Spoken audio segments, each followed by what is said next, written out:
Sports Illustrated just opened a new store right in your own living room with a large selection of the newest, hottest, and most unique sports merchandise and entertainment releases. At the Sports Illustrated store, you can get the best sports videos like Michael Jordan Airtime.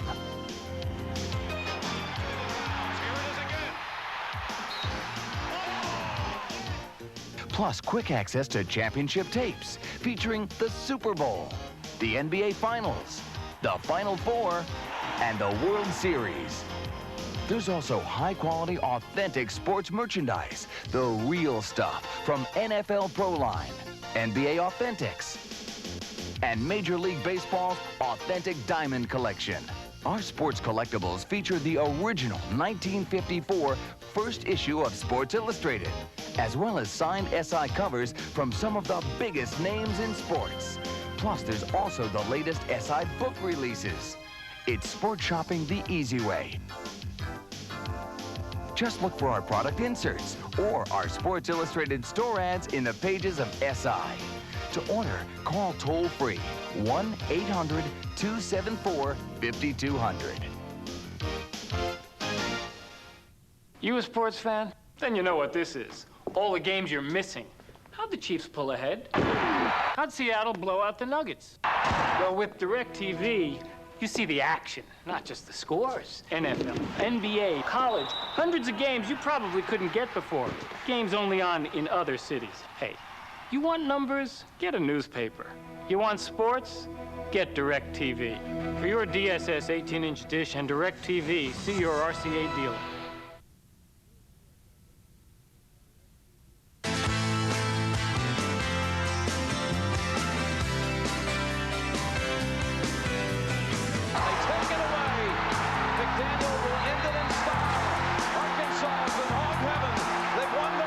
It was a year of first-ever championships for some, while other teams repeated, and still others repeated, and repeated, and repeated.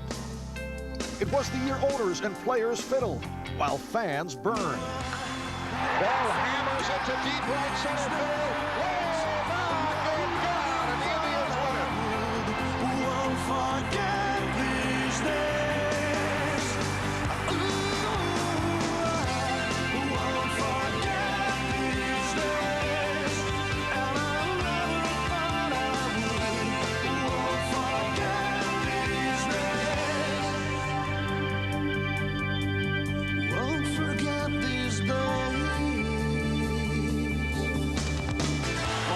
Looking right, firing a pass that a leaping grab, Willie Davis, touchdown, Montana Magic. Line to right center, hanging, diving, oh baby, what a catch! Some stars said goodbye when they were good and ready, while others left the scene before their time. Perhaps we'll best remember this as the year Agassi met with ecstasy, the year the world came to America. And for that one last chance lap that finally made a winner of the kid from Wisconsin. Murray going in! He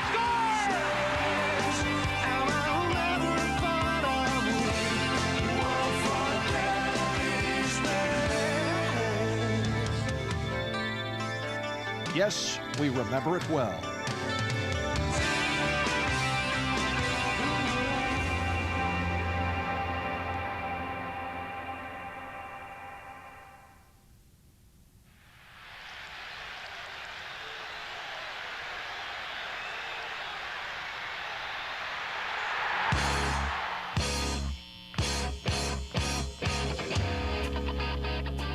"28 teams, 235 games. How many miles of bandages? Freddie broke his nose. That's what's the matter when he broke his nose. He never had a good nose anyways. Throws on the run. He got his own deflection, and he's down to the 2-yard line. How you doing? Sorry, got in the season a little bit late. But I think we can put this thing together and go on and win it all. Run right through the back of him. I mean, run right through the middle and out the back.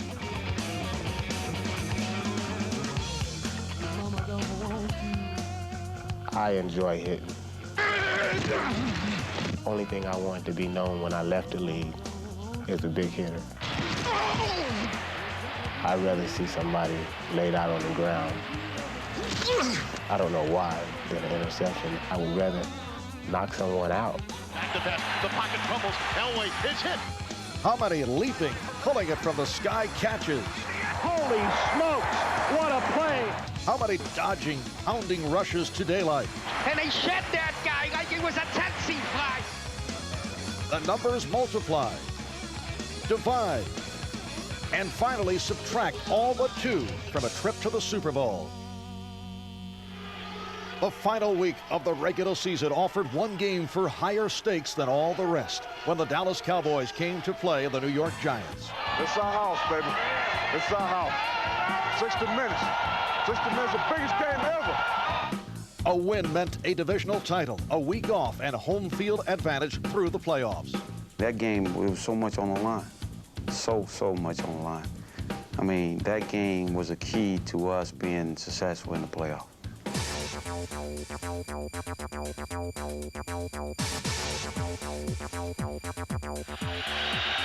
yards, good snap. The hold is up. The kick's on the way. That's it. He made it. Cowboys win. What a great game. And the Giants, with Phil Simms, came within an overtime period against Dallas of winning home field advantage through the playoffs. Then who knows what could have happened. Over in the AFC, the Buffalo Bills were gunning for their 4th consecutive Super Bowl appearance. But Joe Montana was looking for a repeat performance of his own and redemption. It looked like a dream game was shaping up in Atlanta, Joe leading his new team against the 49ers that rejected him. A young Montana matchup against fairly porous defenses. It would have been a Super Bowl for the ages. The general public probably did want to see a Montana-Young matchup, and had we not have made it, then I would have loved to have seen that matchup as well. Kansas City met the NFL's hottest team in Houston. The Oilers closing out the regular season with 11 straight victories, some said due to Buddy Ryan's defense. The fun thing about playing against Buddy Ryan is that he's going to get a guy that's just going to keep coming after you and after you and after you until you prove that you can beat him at that. But in the end, if we can make 1 or 2 big plays, then that's going to be the key to the game. He's in for a touchdown. For that guy to have the presence of mind to spike the biggest catch of his life right into Buddy Ryan's snout, I mean, it was just perfect. Kansas City went on to whip the Oilers 28-20 before falling in Buffalo. Montana knocked out of the game in a 30-13 loss. Montana who's down. He's down. Montana is down. He was hit hard, and he's holding his head as if maybe he's dazed a bit.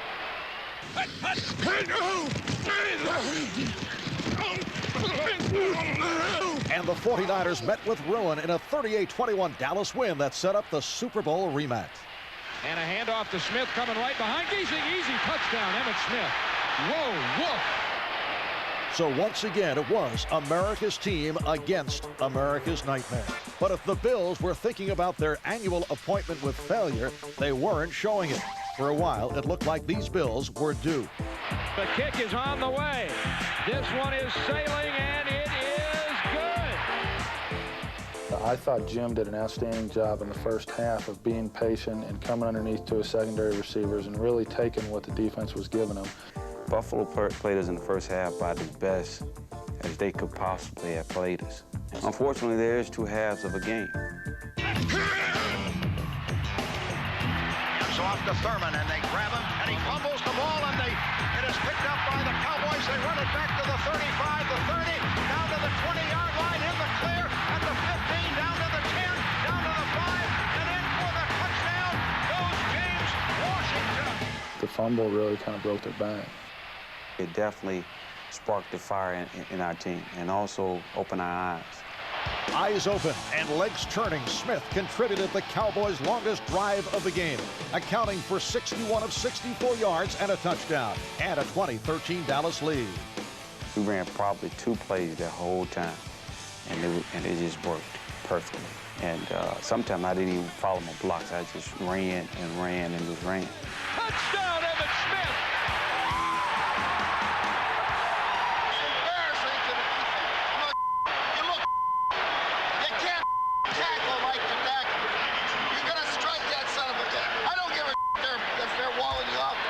James Washington came up with another huge play to open the final quarter. Pressure over the middle. The ball is intercepted by James Washington. Where did he come from? He stepped in. There was plenty of time left, but the Bills were done. Despite Washington's heroics, Emmitt Smith earned Most Valuable Player honors. How sweet it is. While his Buffalo counterpart, Thurman Thomas, agonized, feeling that he had cost his team the game. For an unprecedented fourth consecutive year, the curtain descended on another tragedy for the Bills and their fans.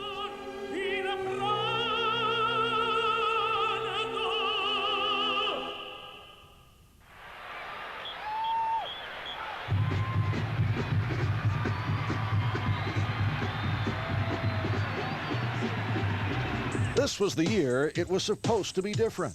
I don't know. We'll just have to see. We got the same number of losses. This was the year that would finally settle this who's number one thing once and for all. And we beat this team to beat Notre Dame, to beat Florida State.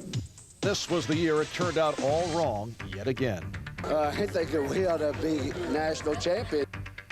Most other sports, we have a hard and fast answer at the end of the season. College football is unique because we get to argue it for the next year.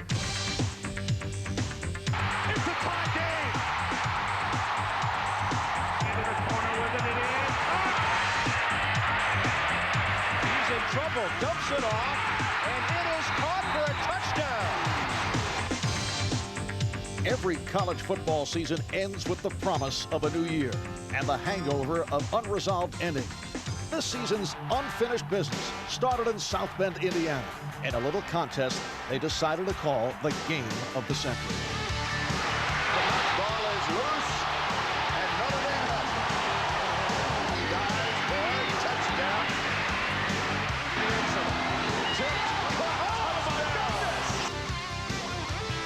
Outplayed for most of three quarters, somehow Florida State still had a chance to win with 3 seconds left.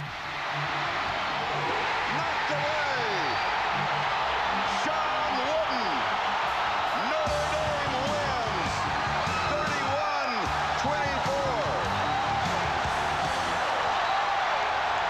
The celebration was over only a week later when 17th-ranked Boston College stunned the newly anointed number one despite a late Irish surge. Touchdown, Dawson! They managed a miracle. You know, they managed an absolute, unthinkable, unforeseeable miracle.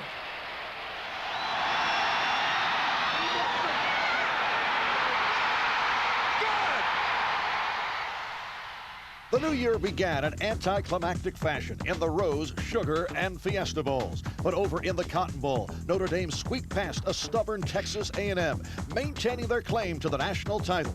All the Irish could do now was wait for the outcome of the Orange Bowl. And down he goes at the 30. All the great athletes were supposed to be on the Florida State side of the field.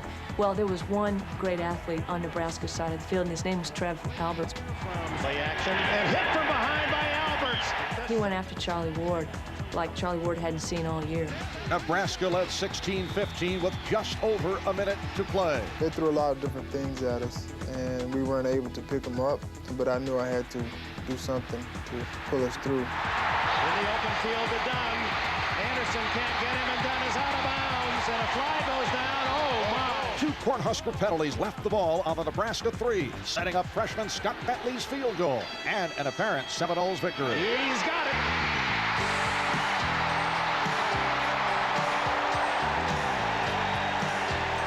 But Florida State coach Bobby Bowden had left too much time on the clock, and Nebraska's Tom Osborne took advantage. And Bell tackled with 1 second to go. No, they didn't stop the clock soon enough. Despite a premature celebration by the Seminoles, Nebraska still had one more chance for victory. There's 2 seconds left for Nebraska, and certainly the game was not over. Oh, what agony for both of these coaches.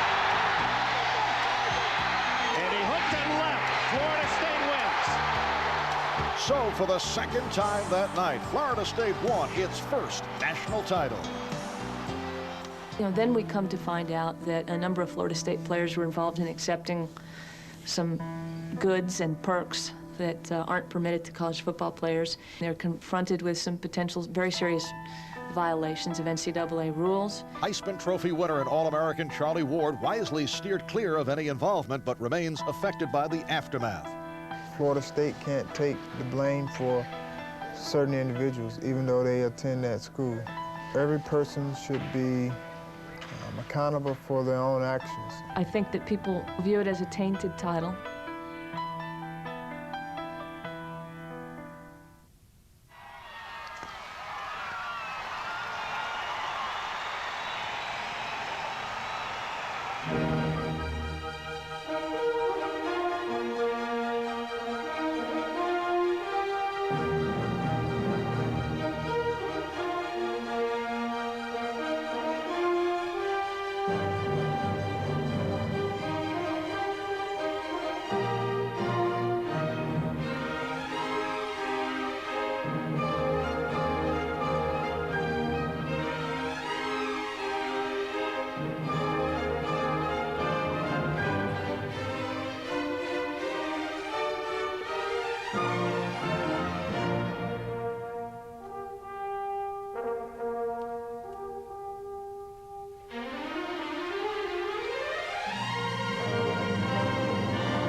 You didn't know what to expect. We'd win 2 games and maybe drop 2 spots in the poll. It was a crazy, crazy brew that we drank from. How crazy a season was it? Indiana coach Bobby Knight headbutted his own player. Wise old Temple Owl John Chaney threatened homicide against his counterpart from UMass. On the court, it was just as hard to make sense of things. It seemed as though everyone got to try the #1 ranking on for size, although some enjoyed the fit for only a week.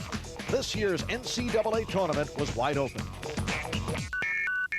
It's called March Madness, and it's crazy. Right from the tip-off, it was time to round up the usual upsets. But it was over in the East bracket where Boston College really put the madness into march, shocking the #1 seed defending champion North Carolina. Wallace with a 3. Not the one that Dean Smith wanted to take the shot. BC is a winner. The Eagles would pull off another stunner, sending Bobby Knight's Hoosiers home early. In a battle of the baggiest trunks in college basketball, Arkansas beat Michigan to advance to Charlotte, much to the delight of their #1 fan. And Coach Mike Krzyzewski led his Blue Devils into the Final Four once again, his 3rd championship game in 4 years. We're playing them in their backyard, and they've already been there many times. And I'm saying to myself, can we win this thing all the way? We knew that Arkansas would come after us defensively very hard. They were deeper and a little bit more athletic, more physical than we were. Beautiful block by Hawks. Grant Hill fell right on his bump. He has to come out of the game or Mike Krzyzewski has to call a timeout. Grant Hill got up off the carpet and continued to play just about as well as he could. Lang open. Beautiful passing by Hill. The Hogs quickly asserted themselves, executing all facets of their game and working the ball inside to Corliss Williamson. when we were able to make some shots, the floor opened a little bit better. And as the floor opens, Corliss becomes very dangerous. And it's very difficult to pay attention to guys when you got to pay attention to Corliss Williamson.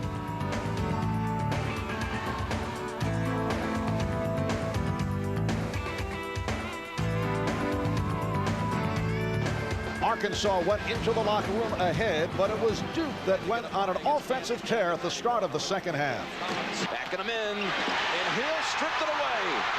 3-on-1 Duke to Lang. He won. And this is a little bit shocking to the Arkansas players. Timeout Razorbacks. That timeout served a good purpose because, see, the fear of losing is better than the confidence of winning. And then that's when we were able to say, let's press, let's get the ball, and let's play some hog ball. Rebound to Stewart. Here's Diller now. He's fouled.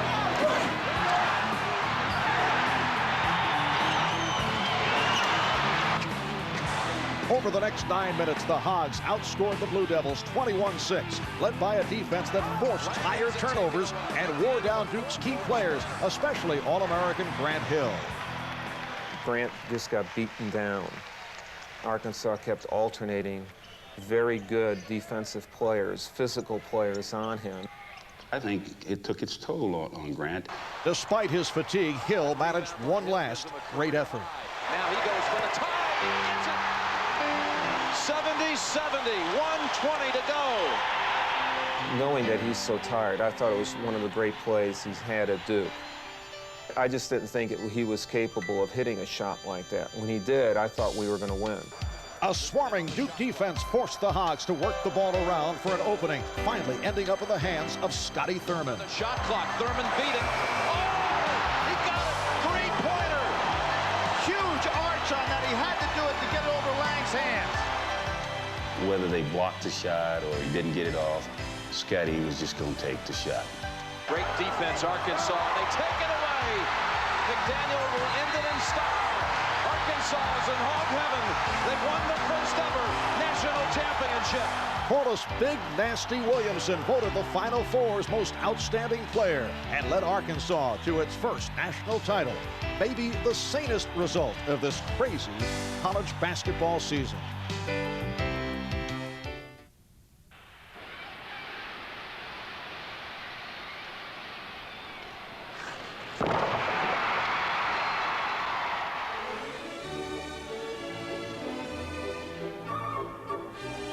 In a hockey season of unusual grace and style, when Gretzky surpassed Gordy for greatness, when many an opposing goalie withered under the Rockets' red glare, when the NHL emerged as more than a Mickey Mouse League, events in Anaheim notwithstanding, there was no bigger story than the Rangers' mission to outskate a history of curses, superstition, and heartache. These Stanley Cup playoffs served up a healthy share of heartbreak for everybody. Buffalo forced a seventh game against the Devils with a 1-0 win in quadruple overtime, only to fall in Game 7. Calgary got off to a 3-1 series lead against Vancouver and then lost the final 3 games, all in overtime. Meanwhile, the Rangers stormed through the first 2 rounds before having a devil of a time. We ran into New Jersey, and it was a battle from there. After what sometimes seemed like 54 years of overtime hockey, out of the Rangers faced their 3rd double overtime of the series with a sense of purpose. Matteau swoops in to intercept. Matteau behind the net. Swings it in front. He scores! Matteau! Matteau! Matteau! Defend Matteau! And the Rangers have one more hill to climb, baby! Those were unbelievable games. Over in the Western Conference, the Vancouver Canucks continue to surprise everybody, thanks to an immovable object in front of the net and an unstoppable force behind the puck. Kurt McLean and Pavel Bure had led their unlikely team to the finals. Having already beaten the best the NHL had to offer, surely New York had all but won the cup. You gotta believe, you gotta be kidding, these were still, after all, the New York Rangers. Craig Adams scored! The Vancouver Canucks have won it in overtime, 3-2. quickly became a showcase for two of the best talents in hockey. The other players were beginning to melt into the background. It really was, it was Bure and Leach. They were transcendent. Leach looking for help, comes to center, Bure! Pavel Bure! Hooked down! Will it be a penalty shot? Yes! Bure picked up the puck, and somehow Brian was the first guy back to get a hold of him, but I didn't expect anybody to catch him. Fastest guy in the league gets a couple steps on me, and he's gone, and I just had to haul him down somehow.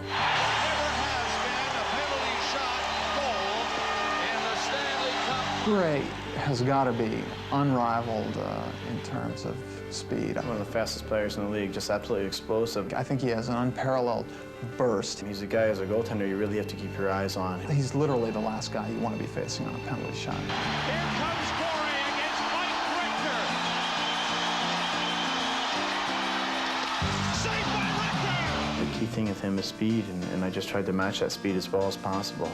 The Rangers went on to a 4-2 win and a 3-1 series lead. He fakes, come on, score! The Rangers had their first ever opportunity to win the Cup on home ice in Game 5, but finally fell in a wild third period that tied a Stanley Cup Finals record with 8 goals scored. It is 6-3 Vancouver. A tired New York team faltered in Vancouver, and the Rangers were forced to play one more game.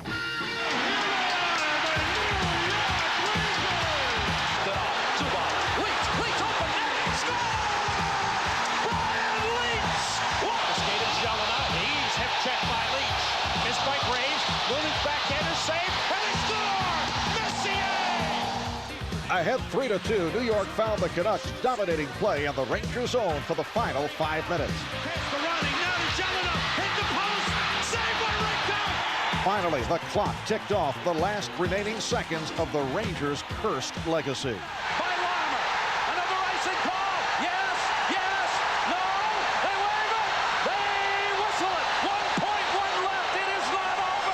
It certainly seemed to me that the game was over, and Brian and I looked at each other, and he said, "Do you believe it? We won the Cup." I put a big bear hug on him, and I feel someone else jump on me, and I'm waiting for this big pile of people to knock me over. That was it. There's no one else around, and everybody else is on the bench getting ready for the icing that was just called. 0.6 on the clock. Here it is. The waiting is over. The New York Rangers are the Stanley Cup champions. And this one will last a lifetime. No more curses. This is unbelievable. That's why you put the skates on when you're a little kid. It's something you dream about all the time.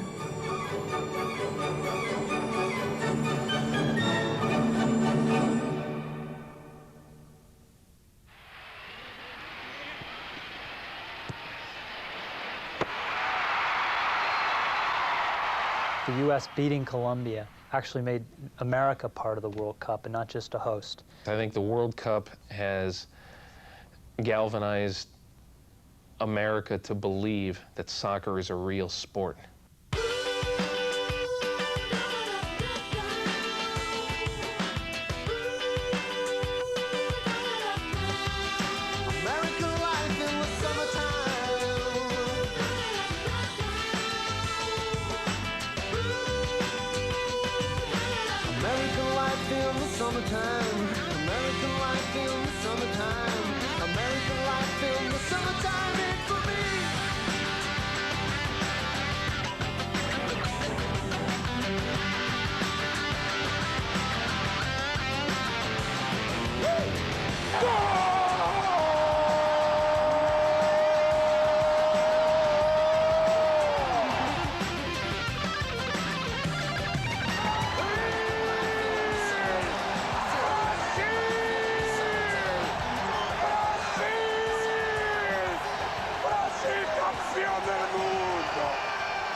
It wasn't so long ago when basketball was about finesse, style, and grace. A different game emerged this year, one that sometimes bore little resemblance to its past. But a game with occasional flashes of brilliance and, yes, even style.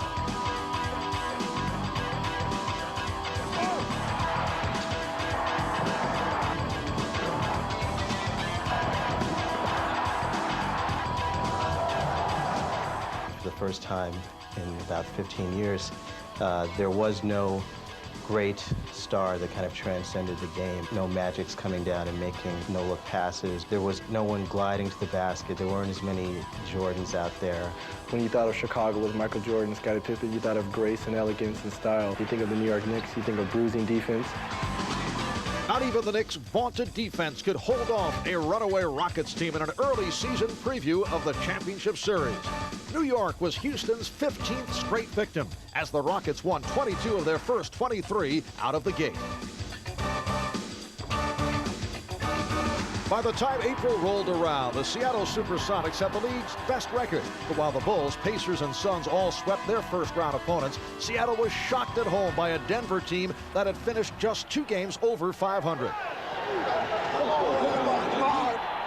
That left home court advantage to the Rockets, who quickly returned the favor by squandering their first 2 home games against the Suns before taking the series in 7. In the East, the Bulls appear to have everything needed to oust the Knicks except leadership, a flaw highlighted when Scottie Pippen refused to come out for the final seconds of Game 3. Scottie Pippen sitting out the last 1.8 seconds in Game 3 was, I think, kind of a defining moment for the Bulls. Deserting your teammates in those last few seconds is probably the cardinal sin in team sports, and I don't think he'll ever live that down. Interesting, Pippen is not on the floor here. Pico gets it, and it hits! It's all over! Despite the dramatic victory, the Bulls fell in 7 games, a loss that left many wondering what might have been with a man named Michael in the lineup.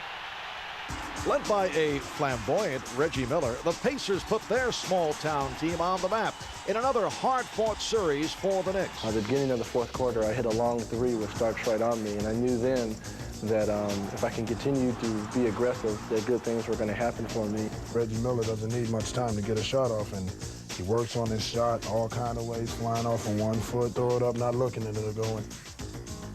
Nothing you can do. Basically just sit back and watch him do his thing, and that night right there, you know, he did his thing. But it was Patrick Ewing who did his thing in the final game.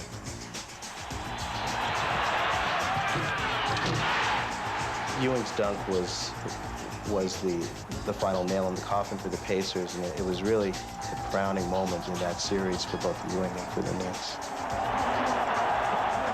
Houston's 5-game win over the Jazz set the stage for another battle between 2 of the premier big men in the league.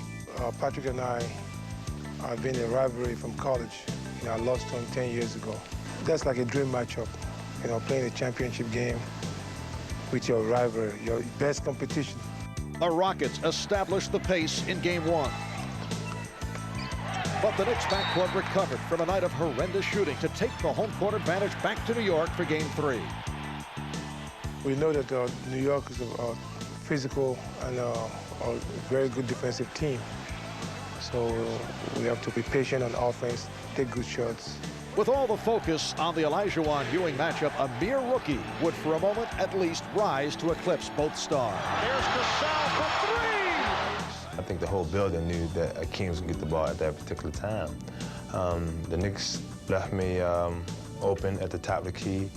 I just took the open shot, and I made the open shot. The Knicks' physical play finally took its toll in Games 4 and 5. We just went reckless on the boards. You know, I mean, we was getting 2nd, 3rd, and 4th shots and fumbling. We getting all loose balls, and I think that made the biggest difference. And the Rockets returned home facing elimination. New York's erratic backcourt was clicking again. John Starks carried the team with inspired play and 3-point bombs. But a mental lapse by Starks cost the Knicks a chance to tie. Foul by Ewing.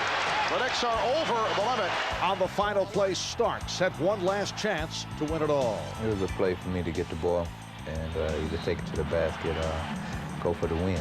And my whole attitude was I was going to go for the win. I was so nervous. I put my head in the palm of my hands. I couldn't watch the play. Starks for three, came up short. And it will go to a 7th and decisive game. And I was very happy just to be around the ball. Barely touch it, but that was good enough. The epitaph of Game 7, live by the bomb, die by the bomb. By Kenny Smith. John Starks for three. Starks could not find the stroke, yet he continued to fire away. Starks is now 1 for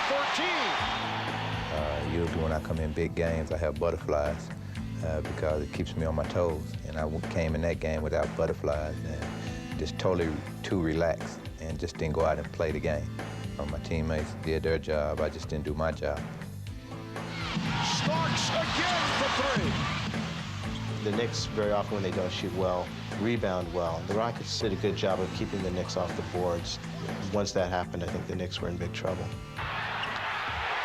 Greg Anthony's three-pointer brought the Knicks within 3.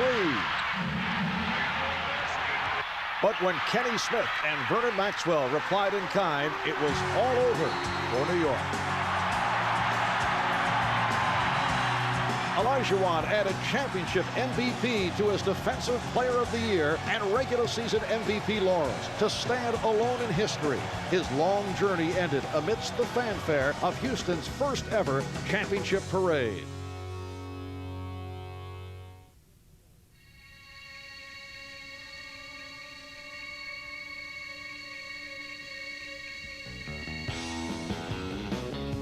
In a year when the chest bump replaced the high five, when the Heisman Trophy winner was selected in the NBA draft but not the NFL, we were reminded that every sports year leaves us with its share of head-scratching moments.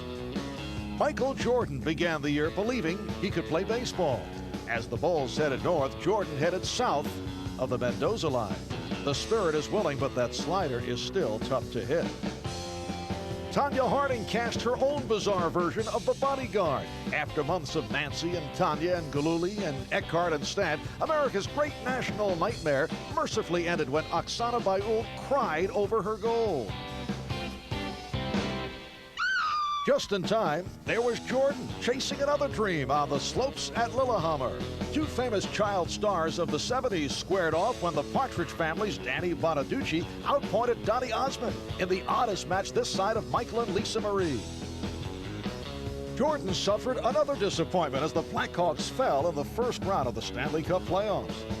As if the NBA postseason wasn't ugly enough, Madonna set her sights on San Antonio's spur of the moment, Dennis Rodman.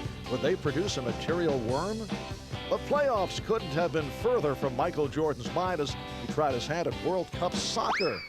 Cincinnati owner Marge Schott told an engrossed audience only fruits wear earrings.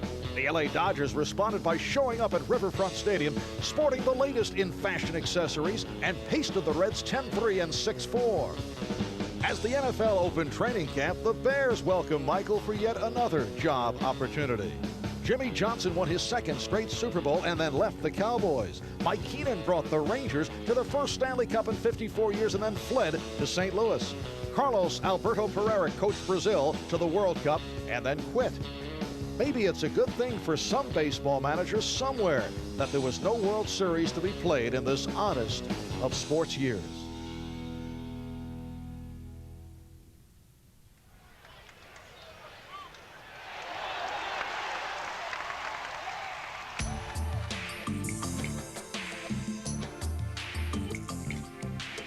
Somebody somewhere feels that we won't stick to our guns, and it's just not going to happen. The only thing that we have insisted on is that there be an economic system in baseball in which permits the owners to know what it's going to cost them to play ball. I think we saw systems similar to that in a European country where a wall fell down and it didn't work. We can talk about the history and the agony and the torture of all this. All that's true, but it doesn't mean anything anymore. To me, I just picked a bad year to have a good year. Griffey and Thomas, Bell and Bagwell, Matt Williams, Tony Gwynn, the Yankees in Cleveland, the Expos, and even the Texas Rangers all called out on a single strike.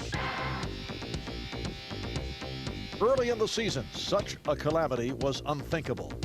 What many considered the greatest collection of young stars in decades was chasing some of baseball's most luminous records and each other. I was really excited about what Matt Williams was doing, Ken Griffey Jr. and Jeff Bagwell were doing. They're terrific, and I think they press one another. Ken Griffey is chasing Frank Thomas, or Frank Thomas is chasing Albert Bell. Jeff Bagwell has Matt Williams to shoot for. Hey, we're going to push each other to the limit, and that's what happened this season. It was a beautiful thing. Beautiful? Not if you're a pitcher. Carl "Chuffy" Rhodes of the Cubs, with 5 career home runs, hit 3 more on opening day. Just days later, the Dodgers demolished Pittsburgh 19-2 with Corey Snyder. Yes, we mean Corey, not Duke, hitting 3 homers. 186 homers launched in the first week of the season. Was the pitching that poor? Not if you count the 2 no-hitters thrown in baseball's first month of play. But only Lone Ranger Kenny Rogers found perfection in this imperfect season, setting down 27 straight against California. Greer there, he's got it, a perfect game! Oh, baby, Kenny Rogers pitches the 11th perfect game in Major League history. In Cleveland, a new ballpark, a new attitude, and a trio of young stars pushed the Tribe to an 18-game win streak at home. But despite that breakneck pace, the white-hot Sox made it difficult to keep up with their formidable quartet of starters, and one big, big hurt. When I'm stepping into that batter's box, they know I'm there. As Frank hammers this one into right center field, get up, way back, it is gone! Uh-oh, way back, get up, it's gone! 3-run homer, the big hurt!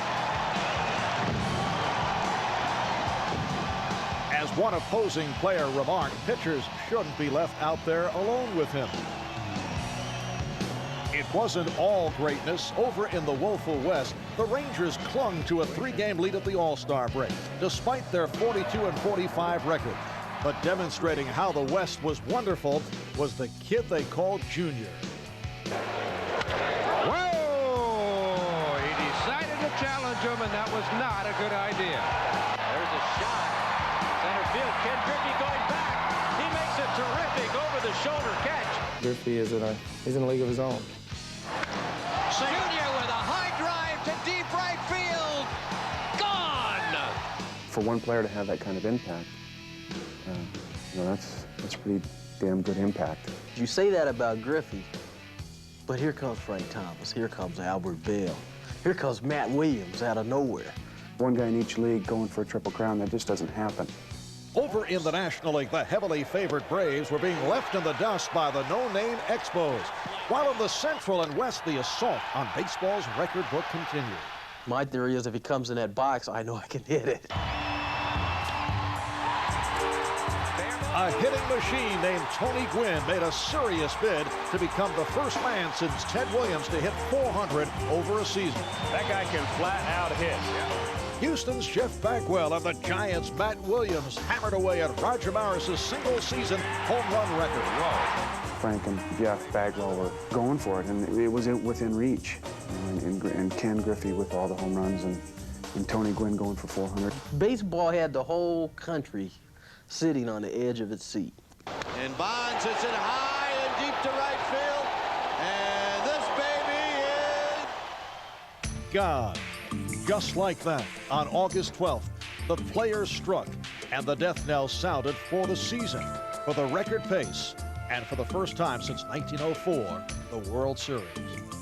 I would love to see the game be played out to its conclusion, to see how many home runs Matt Williams hit, to see if Tony Gwynn could hit 400, to see if anybody could win a Triple Crown. All those guys were having great years. No, that's a shame. And I really believe this was our year to be in the World Series. And I'll just pull right from under us. I don't think there are any good guys in this. It's like the old Buffalo Springfield song, nobody's right if everybody's wrong. And everybody's wrong here. Gone were the hopes of the long-suffering Tribe, and the hopes of players like Don Mattingly, baseball's long-burning star, having never brightened a postseason. Gone too were the dreams of baseball fans around the country for a moment like the one that ended last year's World Series. Well hit down the left field line. Way back and This used to be, after all, what baseball was all about. After the lights went out on baseball, the start of the hockey season was put off in another labor dispute. A strike or lockout almost derailed the NBA as well, while in the NFL, players grumbled about a new deal that sent some veterans into forced retirement. This is a day of almost overwhelming sadness. As sports in '94 moved from the playing fields to the courtrooms, some of the greats decided it was time to say goodbye.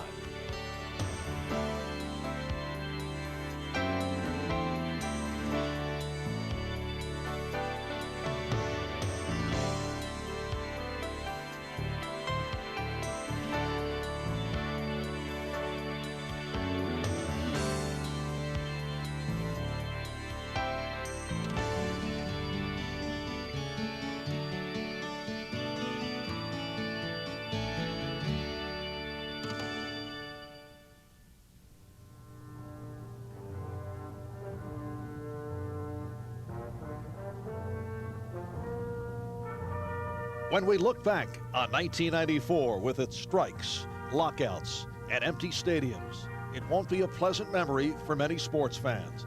But towering above the broken seasons and unrealized dreams are the stellar, stunning achievements of those who play the games we love. fly ball left field. Alex Cole coming in. Meters going out. Cole has it. Erickson has his no-hitter. Now Chavez going to the head. Down goes Taylor. Julio Cesar Chavez is still the champion. He has won the rematch. It's from about 75 feet.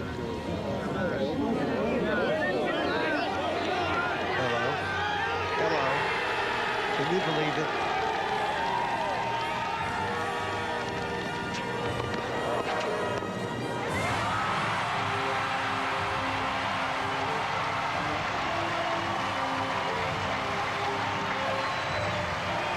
He is going all the way and hopefully will break this record. He's checking the board. He knows.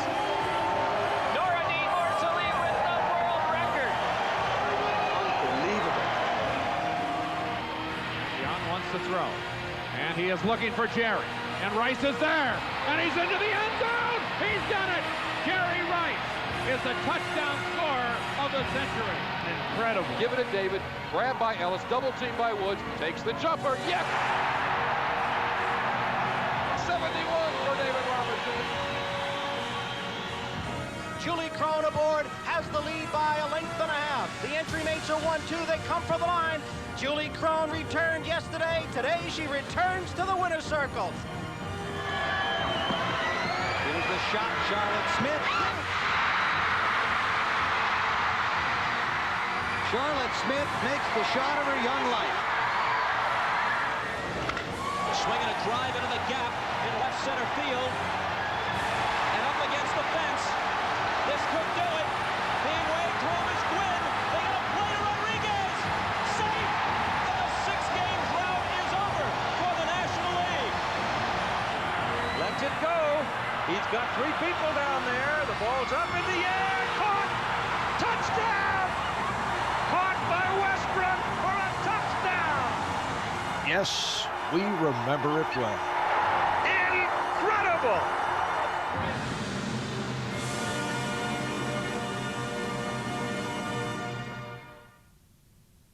If I had to pick one moment that I'll remember all year, or for probably years to come, it's Jansen after he finally won his race. Michael Jordan retiring. And Michael Jordan would come in and play baseball. I think those two together had to be the biggest moment. The biggest moment for me, and I'm not trying to stick daggers all over my body, was Scotty Thurman's shot. When Scotty Thurman threw in that shot, I think we had our biggest moment of the season. It was a great moment when I saw the Rangers win the Stanley Cup. You know, I was right downstairs. About the New York Knicks, I just thought it was amazing. The United States beating Colombia in the World Cup, I think that was a defining moment. Just the critical mass that soccer achieved this summer. To me, the biggest story is the home runs. Guys being able to hit home runs and almost seemingly at will. Beating Giants in the Meadowlands and watching Emmett lay his guts out for the program.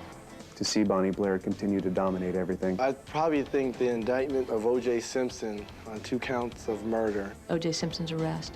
I think it's the last blow to the idea of the virtuous athlete. Well, it'd have to be Jimmy's departure. Valley Ranch was not big enough for the two of them, and one of them had to go, and it wasn't going to be Jerry. So if there was something bigger than that, I missed it because I was in Maui somewhere.